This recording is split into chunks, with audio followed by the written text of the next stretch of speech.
Narrated Salim bin Abu Asjad.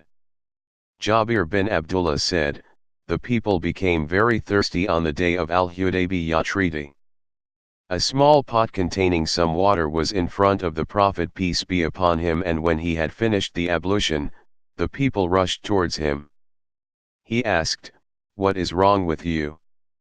They replied, "We have no water either for performing ablution or for drinking except what is present in front of you." So he placed his hand in that pot and the water started flowing among his fingers like springs. We all drank and performed ablution from it. I asked Jabir, "How many were you?" He replied, "Even if we had been 100,000, it would have been sufficient for us, but we were 1,500. Narrated by Al-Bara. We were 1,400 persons on the day of Al-Hudaybiyah treaty, and at Al-Hudaybiyah there was a well. We drew out its water not leaving even a single drop. The Prophet peace be upon him sat at the edge of the well and asked for some water with which he rinsed his mouth, and then he threw it out into the well. We stayed for a short while and then drew water from the well and quenched our thirst, and even our riding animals drank water to their satisfaction. Narrated by Anas bin Malik. Abu Talha said to Sulaim, "I have noticed feebleness in the voice of Allah's Messenger peace be upon him, which I think is caused by hunger. Have you got any food?" She said, "Yes." She brought out some loaves of barley and took out a veil belonging to her, and wrapped the bread in part of it and put it under my arm and wrapped part of the veil round me and sent me to Allah's Messenger peace be upon him. I went carrying it and found Allah's Messenger peace be upon him in the mosque sitting with some people. When I stood there, Allah's Messenger peace be upon him asked, "Has Abu Talha sent you?" I said, "Yes." He asked, "With some food?" I said, "Yes." Allah's apostle then said to the men around him, "Get up."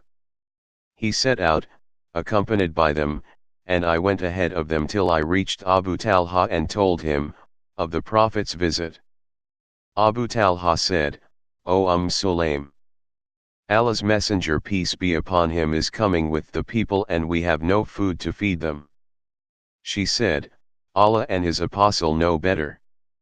So Abu Talha went out to receive Allah's Messenger peace be upon him. Allah's apostle came along with Abu Talha. Allah's Messenger peace be upon him said, "O Sulaim, bring whatever you have." She brought the bread which Allah's Messenger peace be upon him ordered to be broken into pieces. Sulaim poured on them some butter from an oilskin. Then Allah's Messenger peace be upon him recited what Allah wished him to recite, and then said, "Let 10 persons come, to share the meal." 10 persons were admitted, ate their fill and went out. Then he again said, "Let another 10 do the same." They were admitted, ate their fill and went out. Then he again said, "Let another 10 persons do the same." They were admitted, ate their fill and went out. Then he said, "Let another 10 persons come." In short, all of them ate their fill, and they were 70 or 80 men. Narrated by Abdullah. We used to consider miracles as Allah's blessings, but you people consider them to be a warning.